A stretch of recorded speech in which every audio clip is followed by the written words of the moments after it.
Pessoal, uma overdose de Conan. Primeiro eu fiz os encadernados da Mitos, depois eu fiz dos livros do Pipoca e Nanquim e agora eu estou fazendo da Espada Selvagem de Conan da Panini. Historinha, acho que a maioria já sabe, mas vamos lá. A Salvat tentou fazer essa mesma coleção. Ela faz testes, os primeiros 4 números. Inclusive, alguns assinaram, tá? Ou talvez mais do que alguns. Só que não dá certo pelo problema de distribuição. Então, o que ela faz? Ela devolve, ela vai ressarcir o dinheiro de quem assinou, decepcionados à parte, e quem pegou as revistas da Salvat ficou. A Panini, golosa como ela só, foi lá e nheco, eu vou lançar, tá? E fez. E isso é bom, tá? É bom. Conan não pode ficar longe das bancas, ainda mais a Espada Selvagem de Conan. É uma coleção bonita, só que tem pontos negativos, tá? Olha só, o primeiro volume saiu por R$ 9,99. Estão vendo aqui, ó? Esse cantinho direito? E vem aqui o encadernado, mas também vem esse aqui. É claro que eu não paguei esse preço. Eu acabei pagando R$ 5,00 mais caro, mais o envio que eu comprei os 2 volumes juntos. O que acontece? Nem todos os lugares têm bancas de jornal. A Panini também oferece a assinatura dessa coleção, só que eu dei muito azar com a assinatura, tá? Nas 2 vezes que eu já fiz, a assinatura que você faz para ter uma facilidade, né? Você vai receber em casa, paga mais barato e problema resolvido. As 2 vezes que eu fiz, problemas, roubo, tá? Aí acaba sendo chato, você se desgasta, aí tem que ligar para a editora reenvia o outro arquivo, aí você vai ver, talvez seja o vizinho, fica com uma suspeita, ou seja, para mim não deu certo nisso, tá? Então eu prefiro pagar um pouco mais caro para não ter esse problema, e eu vou fazendo com vocês a resenha, eu pretendo, né, de volume a volume, que vale a primeira pergunta, né? Vale a pena ter essa coleção ou não?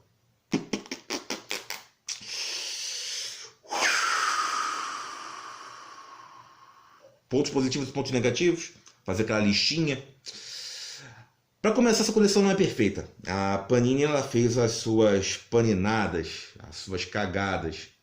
Porque, bom, essas coleções, já da Agostini, tanto da Salvat, elas têm já... Para atrair o público, elas começam com um preço muito barato, colocam R$ 9,90, tá? E depois elas vão subindo, geralmente o segundo volume é um intermediário, para não assustar, para o leitor não, opa, o consumidor, né? Eita, isso vai ficar caro, se eu somar o total. E o terceiro já com preço estabilizado e costuma-se sim, mais à frente, se adequar ao preço do mercado. O segundo volume já vai custar R$ 29,90, tá? Ou seja, 30 mangos.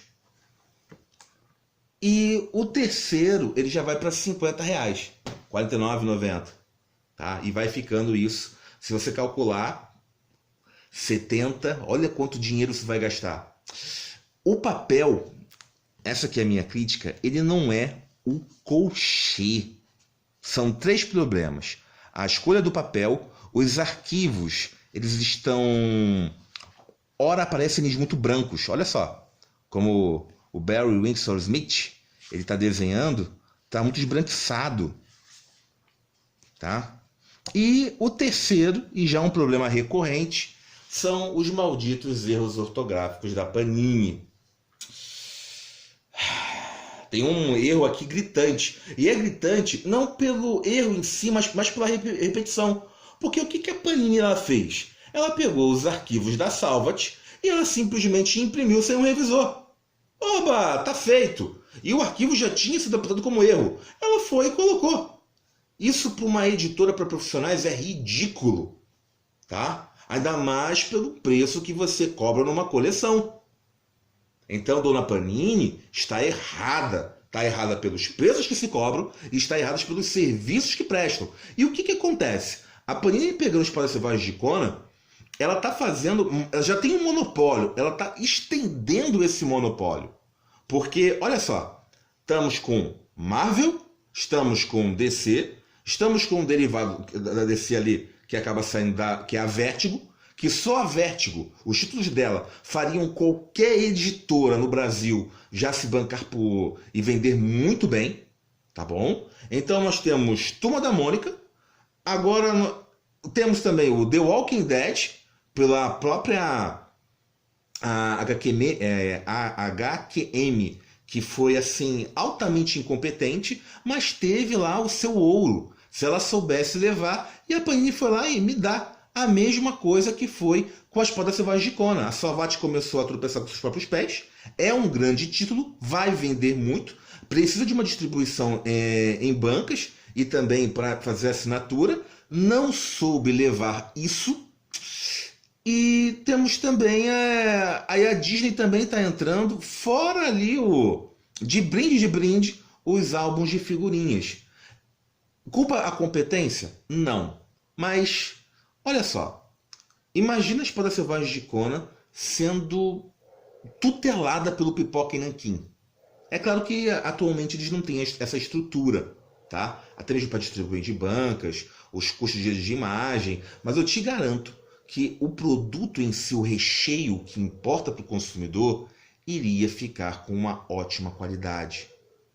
Tá? Esses erros ortográficos não iriam ter. Não dessa forma, não os mesmos. Poderiam ter outros aparecendo, mas não de um arquivo já recebido. Papel. Tinha que ser o papel colchê. E tinha que pegar essas páginas e as que estão ruins, realçar manualmente. É um risco que você corre, imprime, vê como é que você está. Faz um serviço profissional, coisa que não aconteceu. Então, quando você tem essa coleção que era para ser fechado, magnânimo, tá? E você vê que ela poderia ser muito mais, tu fica... tu pega aquela espada, você rala os seus miolos! Mas, voltando aqui, falando assunto sério, tem os pontos positivos também, tá? Então, o que acontece? As capas do Boris Vallejo, o formato, que é o Magazine, isso foi acertado. Aqui, ó. Essa capa aqui não é do Boris Vallejo, não, tá? Adivinha de quem é? 1, 2 e 3. É de um brasileiro, é do Mike Deodato. Ele é fã de Conan e acabou fazendo. É engraçado, né? Vou para uma outra vertente. Eu me lembro como eu adquiri essa revista.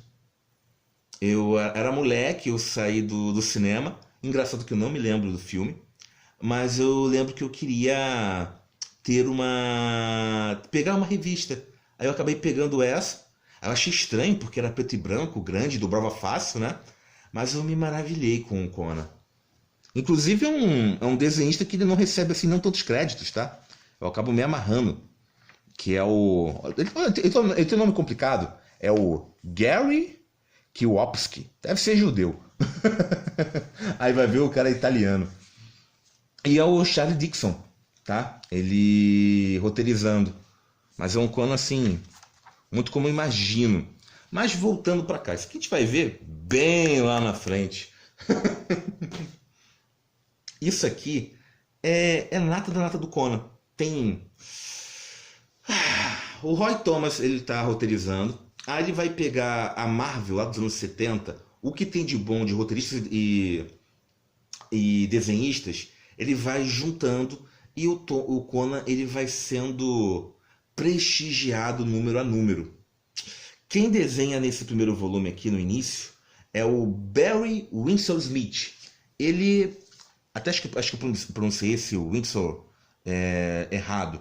Mas o que acontece? Foi ele o mesmo autor do Arma X, que acaba sendo a obra-prima dele. Também faz Homem-Máquina e outros trabalhos. Aqui no Conan, vou mostrar em termos da arte. Tem que... vem os extras. Os extras estão caprichados, tá bom? Muito legal esse trato. Por isso que eu falo, tem os pontos negativos, mas tem os pontos positivos. Na hora de você julgar se, vale a pena adquirir isso ou não.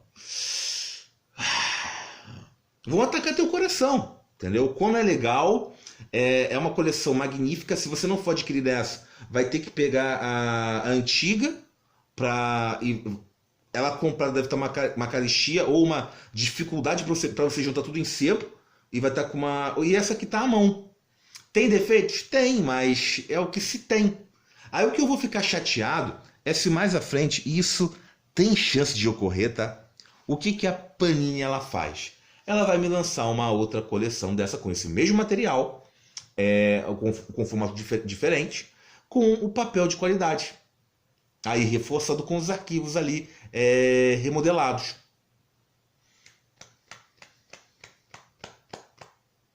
Ai, ai, ai, ai, né?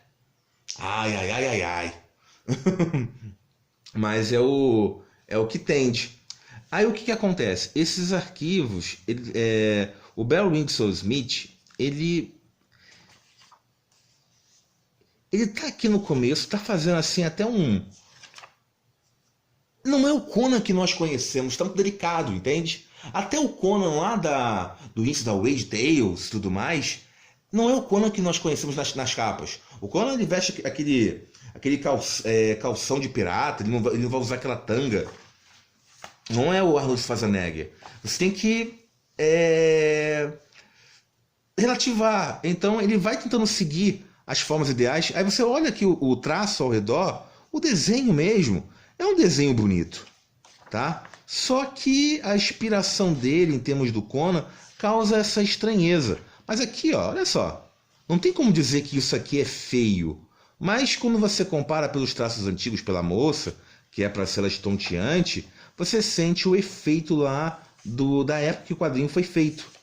E quando você compara pelas histórias, que essa aqui é uma história que já existe é do Robert Howard, né? Que até surpreende. Sai nos volumes do Pipoca e Nanquim, ó, já mostrando aqui de forma completa. Tanto que a Filha do Gigante de Gelo e este aqui que acaba sendo... esqueci o nome, tem reviravoltas. Calma que eu vou pegar.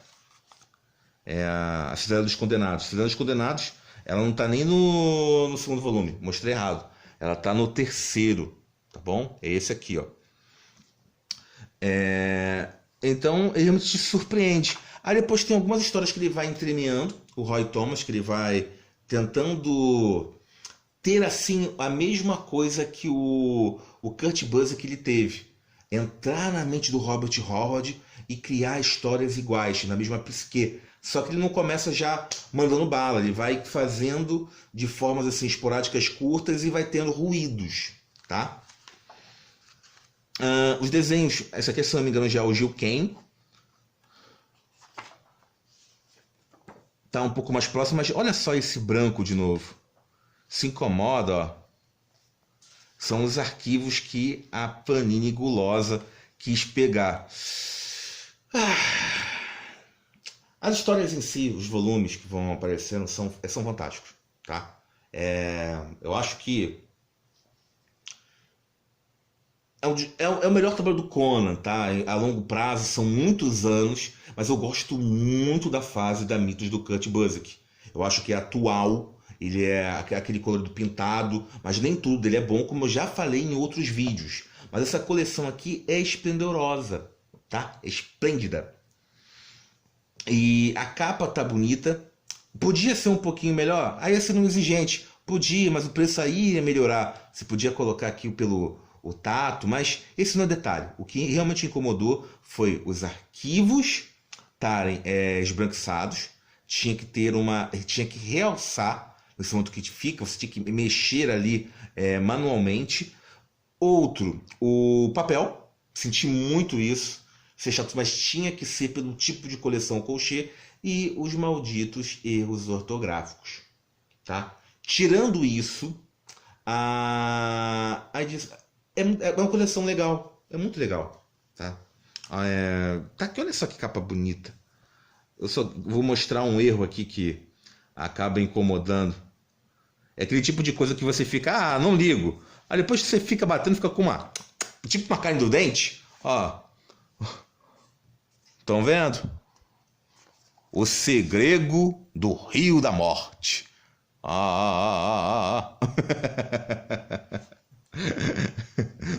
Aí tem em algumas partes não ficam assim, ficam bem misturados. Não aqui, tá? Se vão corrigir os erros mais tarde, não sei. Não sei mesmo, não sei que o rumo que a Panini está tomando. Eu vou fazer uma outra. Eu vou fazer um outro vídeo mais tarde, quando chegar o quadrinho, que eu vou dar também algumas porradas. Não. Sobre a questão de escolhas editoriais. O que aconteceu? Lá no Justiceiro Valley Forge, não tem o Senhor dos... eu já falar o Senhor Milagre? Eu falar o Senhor dos Milagres, né? Porque o que acontece? A Panini ela retém, deixa só na sua loja virtual e ela não distribui para a Amazon e as outras. Ela está querendo ser independente. Nenhum problema, ou até algum problema com isso, mas ao mesmo tempo, seja transparente. Ó, gente, a gente vai vender aqui no primeiro mês que a gente quer testar e depois a gente redistribui. Aí o que acontece? Você não tem uma comunicação e uma comunicação franca com o seu consumidor. Isso é muito ruim. Você tem que realmente esclarecer fatos. Gente, a gente quer fazer isso porque os preços que nós estamos pela Amazon ou outras, nós estamos simplesmente sendo prejudicados. Então nós vamos adotar uma outra política. O consumidor ele pode não concordar, ou pode achar chato, mas pelo menos você tentou uma comunicação, tá? E ainda mais se você for franco, apresentando problemas, números. O leitor, ele não é o seu inimigo, ele não é só um crítico voraz feito os seus produtos, ele é um aliado seu. E quando você trata ele desta forma, é ruim. Não vai tender o fracasso porque tá com esse monopólio. Mas fica uma situação realmente assim chata. Em termos de justiça, eu já falei em outros vídeos, eu torno a repetir, julgando de forma imparcial e comparando a Ebal, a Abril e a Panini, aí também teve antes a RGE, não é? A Panini ela acaba já superando o legado da Abril. Em termos de trabalhos feitos, uma nova emancipação, eu colocaria ela um pouquinho mais à frente, tá? É claro que se você for olhar pela Abril, ela é muito importante porque ela acaba criando um público consumidor e vendendo milhares. Ela vai afetando uma época e também o retrato. Mas a Panini, essa nova geração, ela foi muito afetada, tá? Por mais que tenha os seus pontos negativos dos encadernados caríssimos, isso afasta o público consumidor e pega já o público que a Abril criou, que são os marmanjos já criados, consumindo os quadrinhos, e o público novo, ele não vai consumir os cómics, são muito raros, não consigo enxergar um moleque pegar R$ 50 e ir lá gastar. Não, antigamente era o troco do pão, entendeu? Agora com o troco do pão você comprava o quadrinho, e agora, eu sempre falo isso, o troco do quadrinho você compra o pão. Aí, mas o que acontece? Essa garotada, elas vão entrando de outra forma, elas vão entrando no universo dos mangás, tá? Mas aí você gera uma preocupação que esse público vai envelhecendo, esses preços eles estão aumentando, tá? Tem quadrinhos, vamos de novo voltar para o Justiceiro, por preços caríssimos. Pessoal, estou falando de R$ 166. Alguns de vocês vão dizer que isso é um preço barato? Até fica em silêncio, né? Porque tem que ter um respeito. E isso é uma bolha. O que é uma bolha? Esses preços estão altos, aí isso vai afastar o público consumidor, e na teoria, quanto mais gente, mais você consegue diminuir o produto. Por isso que eu falo, é na teoria, tá? Isso não se aplica. Isso é aquela regra que tem, calma aí, que tem explicaçõezinhas dela nisso. Mas de forma simples, é quase isso. Aí a bolha, esses produtos, eles vão aumentar e afastam o público consumidor. Por afastar o público consumidor, diminui a venda. Diminuindo a venda, tem que manter as receitas. As receitas do tipo, em termos do lucro, de pagar os funcionários, pagar os direitos que você adquiriu, pagar a gráfica. Então, o que você faz? Você aumenta o valor. Aumenta o valor, afasta mais. Afastou, aí você vai isso nessa chave. Vai. Aí vai enchendo a bolha, enchendo a bolha, enchendo a bolha. Até que chega um ponto que ela estoura, ninguém consegue consumir. Tá? E é isso que está acontecendo. Estão se empurrando. A situação do país não é ruim. E por que eu estou falando nesse quadrinho que se aplica também nessa coleção? Porque está se aplicando a todos os tipos de encadernados. Tá? Nenhuma editora está indo por outros viés. Todos estão seguindo a mesma corrente. Não tá, olha, a questão não é, tá andando. Então o negócio é roletar, entendeu? Eu quero que o cavalo ande. Mas tá sangrando. Ferre-se, tá? Todo mundo tá se divertindo na festa. Mas você vendo isso é uma preocupação. Porque nós já vimos lá na época da Abril, a Prêmio, o quanto isso causou. E a tendência, quando estoura, a coisa fica feia. Tá? É uma época de ouro, nós temos assim muita diversidade. O que falta é dinheiro, mas realmente é uns banjos. Você vai encontrar Espadas Vozes de Conan, você vai encontrar títulos europeus, você vai encontrar quase todos os mangás que estão sendo lançados lá fora, que fazem sucesso, ou melhor, grande sucesso, chegam aqui. O tempo dos quadrinhos que demoravam 2, 3, até 4 anos às vezes, ou materiais que eram cortados, estão chegando aqui na casa de 1 ano. Tá? Materiais de qualidade em termos de encadernações, mas são, sei lá, 100, 150 títulos lançados por mês. Tá? É uns banjos. Antigamente era o quê? 14, 20, com sorte, somando tudo. É claro que esses 20 equivaleriam em termos de número de vendas ao que é o... eu vou chutar os números, então não vou falar porque eu vou acabar chutando. Mas chegou-se já a formatinhos venderem 100 mil, 150 mil exemplares. Aqui você soma tudo e não vai dar isso. Tá bom? É claro que os valores, época, consumo, enfim. Tá? Aí você tem que comprar também questão de receita. Isso aí já vai virar um outro papo que nem vale a pena estar aqui. O importante é que... Aí que tá. A Espada Selvagem de Conan vale a pena? Meu coraçãozinho gosta do Conan, então ele acaba sendo... Eu fico com esse selvagem, tá bom? Eu acho que é uma coleção que adquira. Vou xingar muito se mais tarde a Panini lançar, como o meu Instituto diz que vai lançar. Mas vai demorar alguns anos e a vida é curta. Mas eu adquiro xingando e relutando. E também para gravar esses videozinhos para vocês, tá bom? Então a gente vai comentando volume a volume, reclamando e xingando, mas eu espero que pelo menos gostem dos vídeos. E o material em si, como eu disse antes, é muito bom. As histórias são divertidas. É o Conan, gente, é espada e feitiçaria, tá bom? Gente, abraços e fui!